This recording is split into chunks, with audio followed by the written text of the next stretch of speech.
everybody, how's it going? It's a Daily Shooter, and this is going to be a viewer request video coming in from Micah SRH, who asked if I could make a video about an inexpensive battle belt setup. Now, let's start by saying, what is a battle belt really for? Well, for me, it's extra real estate for the things that I might need readily available to me. So if I have a plate carrier, I have a chest rig, and maybe I have some magazines, but all of my space is full, or I just have too much weight on top, having a battle belt basically gives me a 360-degree molly-webbing setup to add everything else that I might need at a moment's notice. So if I need to grab a flashlight, if I need to grab a knife, if I need something for medical, or just some administrative tools like pens and pencils, maps, and a compass, all of those things I'll still have readily available to me, but located down around my waist. So it's also good for weight distribution. If you have plates, and those plates do get very heavy, let's say you have 20 pounds of plates up top, plus your plate carrier, plus magazines, maybe you have hydration, something to that effect. Well, a battle belt will take some of that weight and allow you to put it down at your waist where it's more easily manageable. So I do like the concept of a battle belt. It really does kind of add that little bit of extra that you might need in order to get a specific task done. Now, when it comes to a battle belt, there's certain things that you can get away with being inexpensive. There's other things that you really want to maybe save because they are the core part of the actual battle belt itself. The first thing that you want to look at before you even buy the backing, the actual battle belt itself, is a good belt for the inner liner, because the battle belt itself, which is what all of this stuff is attached to, is useless basically without a belt that goes inside. And this is one of the parts where I wouldn't really skimp. Now, the belt that I'm holding up here is actually my favorite belt of all time. This is a Tough Products belt, and you can see that it does have a Cobra buckle. And that's kind of what I would suggest when you're talking about belts for a battle belt. I would get something that is a good core for your belt, because if you buy something that's really inexpensive, maybe it has a plastic buckle or it doesn't have a very strong buckle, this is something that is going to need to hold some weight. Obviously, you can see here I have a medical kit. I'm going to have a bunch of magazines that are obviously going to be loaded, knives, flashlights, maybe a pistol. I have a dump bag. All of these things are going to be supported by that core belt. So this is one of the things that I would maybe spend a little bit more money on to have with your battle belt setup. Again, this is a Tough Products belt. This is a belt that I've had for probably, I think, a couple of years now, and it is probably the best gun belt that I've ever used. So consider that as a starting point. Okay, now let's talk about the battle belt itself. This is one of the things where you can really kind of get into a lot of different debate with people on what's quality, what's not quality, what works and what doesn't. This right here is just a standard Condor battle belt. Absolutely nothing fancy. It is not very expensive at all, but it has worked out really well for me. You've probably seen this in maybe even 100 videos that I've done. I've done about 700 and some videos. You've probably seen this in about 100 of them, and it's held up for me just fine through all of the different climates that I've been through, in rain, in snow, in the oppressive heat of the Mojave Desert, and this thing has really held up. It's been tossed around the backs of trucks, it's been thrown in the dirt, it's really been kind of beaten up to hell, and this inexpensive Condor battle belt has held up just fine. It's a really good belt, it's an inexpensive price, and it's one of those things where you're not necessarily, kind of skimping on the price, but you're not also spending $200 or $300 on one of the brand name belts. Okay, now let's talk a little bit about pouches. Pouches are one of the things I think that people add first to their battle belts, because you want to be able to hold more magazines, more ammunition, things of that nature. And it's kind of hard to go out there and look and see stuff by maybe high-speed gear that's really nice, but it's also fairly expensive, and realize that, you know what, I need more than just one taco pouch. I need more than one, or more than two, or even more than three. And when you start adding those up, they get fairly expensive, especially when you're adding several. So I just decided to go with the Condor double mag pouch, and I kind of lashed them all together. So here I have a Condor double mag pouch. Okay, so it has two AR-15 mag pouches, and then what I did is I just piggybacked a double mag pouch on top of that has pistol mag pouches on it. Okay, so I have the ability right here to carry 4 AR-15 magazines as well as 2 pistol magazines. So when you buy something like the double mag pouch you can see right here that has MOLLE on the front of it, you can always attach something else that is MOLLE compatible to the front of that and just kind of piggyback your ammunition carrying system. So this is a fairly inexpensive way to go. I got all this stuff off of Amazon.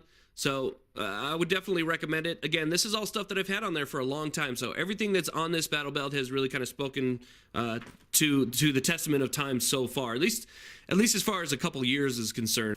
Now, another pouch that I have on mine, and something that I think if you're going to build out a battle belt and you have all that extra space, might be something that you want to consider too, is a good medical kit. Now, I'm not just talking about, Band-Aids and bee sting or bug repellent or something like that.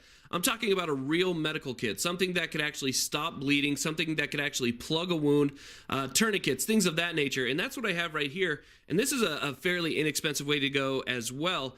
This is a Condor tearaway or Condor rip-away pouch. I forget which one it is. Also got this on Amazon. It's a fairly inexpensive price, and it's really served me well. And you can put a ton of stuff in here. I have tourniquets. I have quick clot. I have medical shears, flashlights, scissors. I have Israeli bandages. I have chest seals. I have all of your smaller stuff, your bumps and bruises and scrapes. Everything is located inside here. It's not as heavy as you might think. Some of the tourniquets that I use are fairly lightweight, but it's a really good option. Again, you can find these on Amazon at a really good price. But I would suggest that if you're going to go with a battle belt, having a medical kit or at least a tourniquet and some compression bandages, something to stop bleeding, would be a good idea. It's a good use of that space. It's not really a good idea to have a battle belt or build a battle belt if you're not going to use that space wisely for things that you may actually need. Now, another pouch you can see right here, this is basically just a standard dump pouch. Now, a dump pouch is good because if you're not using something from High Speed Gear where you can get your magazines back in the pouch nice and easy, it's good to have a dump pouch because anything that you might need to bring with you but you maybe can't get back into your setup can go right here. Also, picking up items along the way, magazines, pistol magazines, things that have been dropped on the ground, you can use a dump pouch for. Let's see if I can do this here.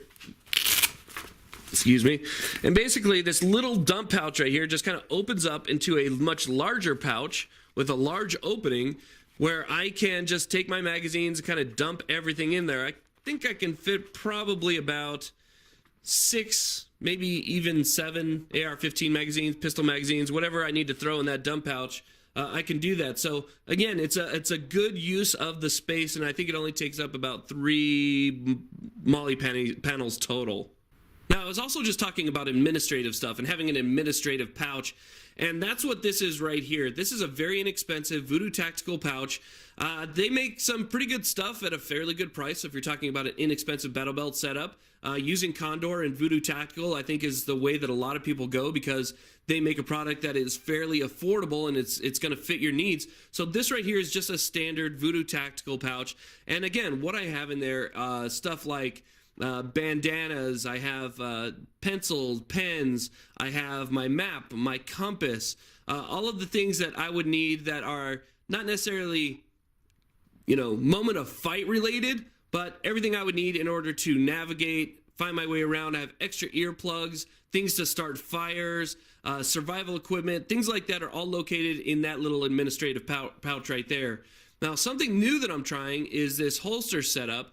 This is from HD Kydex holsters. They are a Kydex holster company that they do some really amazing work. And this is actually a setup for my Glock 17 that has a TLR-1 on it. So this will actually accept a TLR-1 flashlight with the Glock 17. And it's got some interesting clips that I have set up in the MOLLE right now that I'm just going to try out.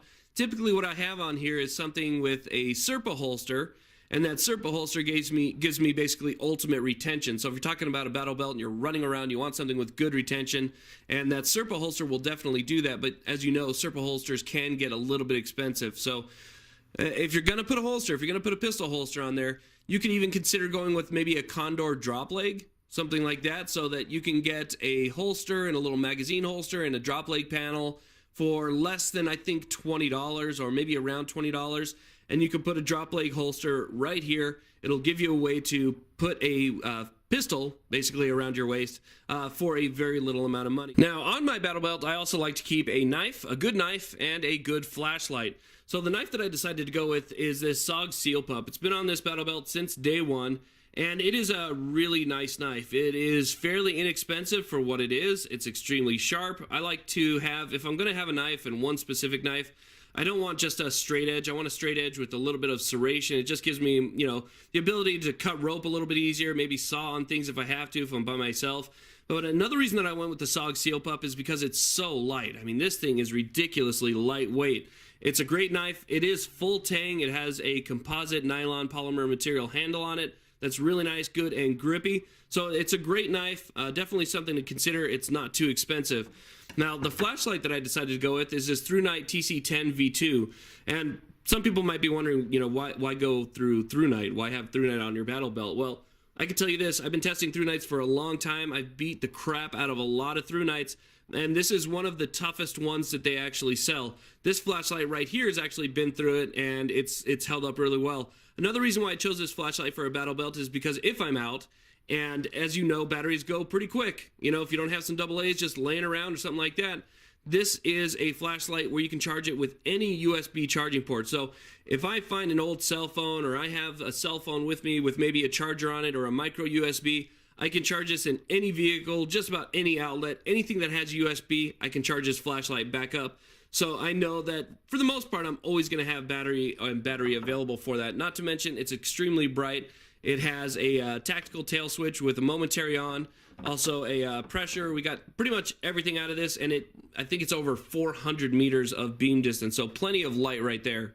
Okay, so that's my battle belt setup, and you know, you got to remember some of the things on here are not inexpensive, but the core things about my battle belt are fairly inexpensive. We have the Condor battle belt itself, we have Condor magazine pouches, we have a Condor medical kit, a Condor dump pouch, and then we also have the Voodoo tactical pouch in the front. So Micah SRH, thank you very much for the question, man. I hope I got to some of the points that you were looking for as far as the battle belt setup is concerned, and kind of maybe answered some of your questions by showing you my battle belt setup.